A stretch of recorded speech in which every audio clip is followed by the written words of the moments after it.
Assalamu alaikum.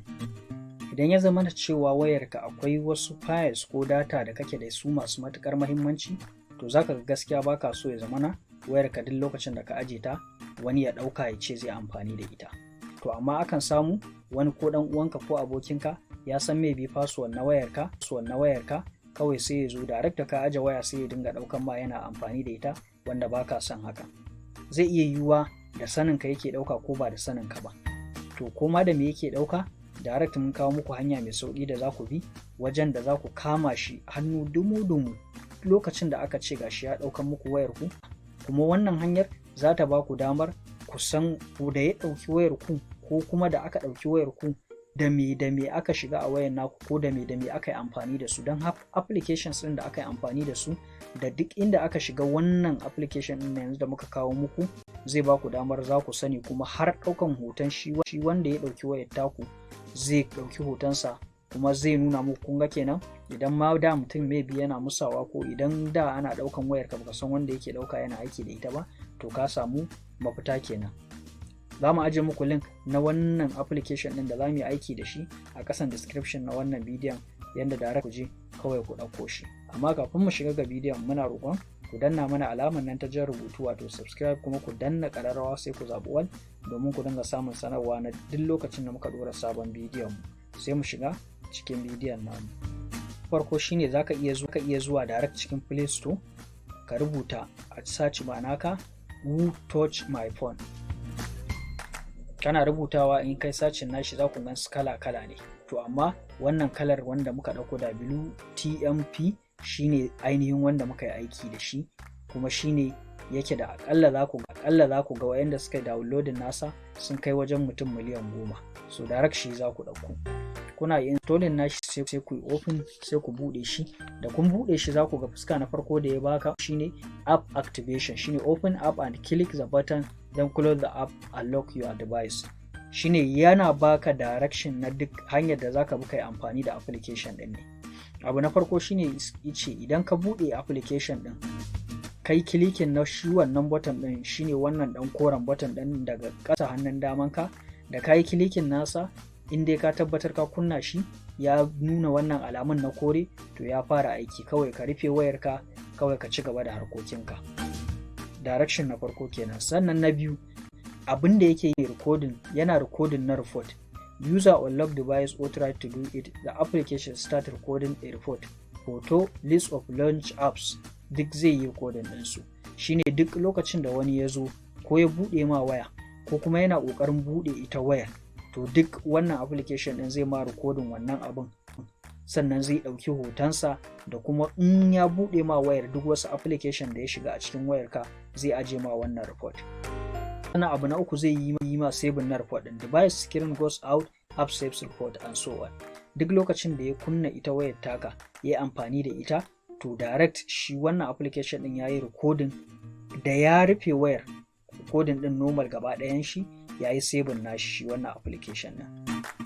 Sannan abu na hudu, duk lokacin ma da aka yi failing na attempting na buɗe ita kanta wayar, to applications ɗin zai yi saving na wannan report ɗin. Maybe mutum bai san key na wayar ka ba ko kuma bai san pin da kake amfani da shi ba, amma ya yi ƙoƙarin ya buɗe ma wayar, so wannan attempting ma da yi applications ɗin zai ɗau hotonsa kuma zai ajiye report da kuma adadin attempting da ya na buɗe ma ita wayar taka. Browse report. Browse report shine browse your report in app set up sync with the cloud.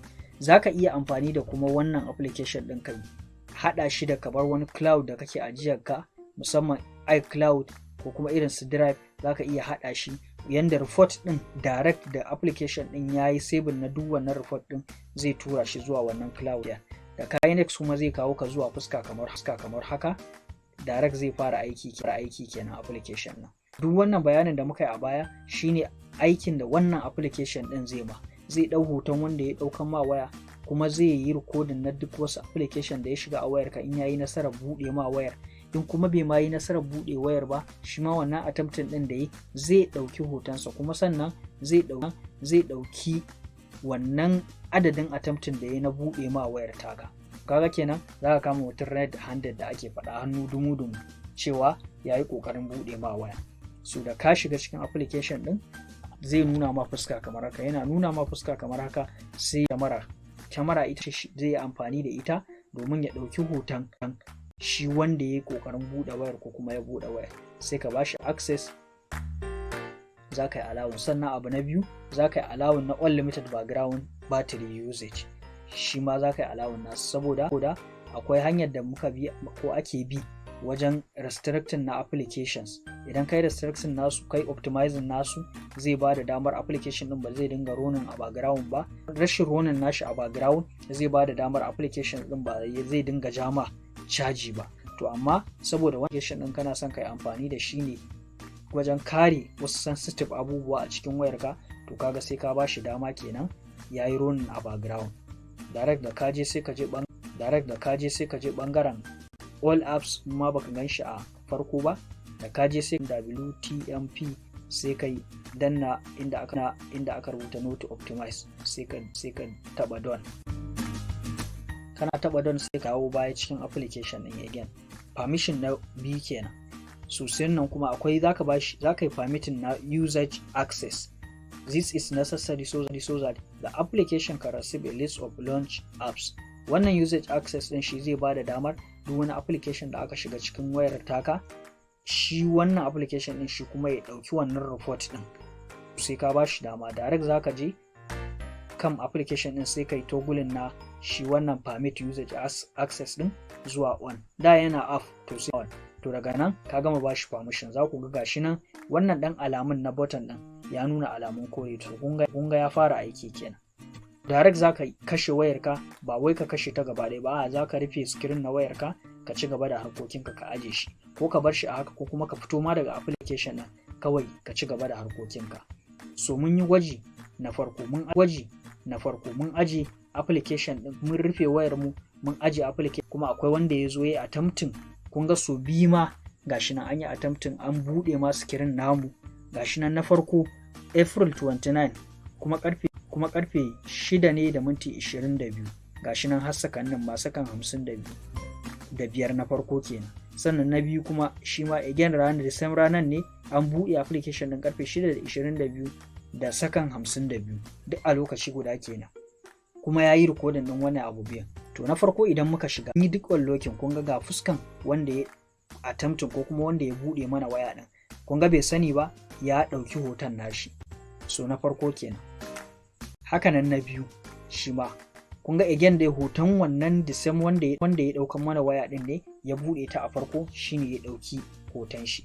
Kun ga duk mutum ɗaya ne kenan yayi wannan attempting so biyu ya buɗe mana waya. So amma kasancewar bai buɗe wani applications ba, shi yasa bai nuna mana jerin wasu application ba, amma duk wani motsi da yayi a cikin waya musamman buɗe applications naka, ije duba ma wasu bayanai naka na daban, wannan report din direct da ka zo ka kunna wayar taka daga baya za ku ga ya aje ma wannan bayanan naka. So kun ga wannan hanya ce dai mai sauki kuma mai amfani da za ku bi wajen kare wayoyinku ko wajen kare bayananku da kuka sa a cikin wayoyinku cikin sauki. Wannan shine ƙarshen bidiyon namu. Muna roƙon ku danna mana alamar subscribe kuma ku danna like, sai mun haɗa bidiyo na gaba. Mun gode.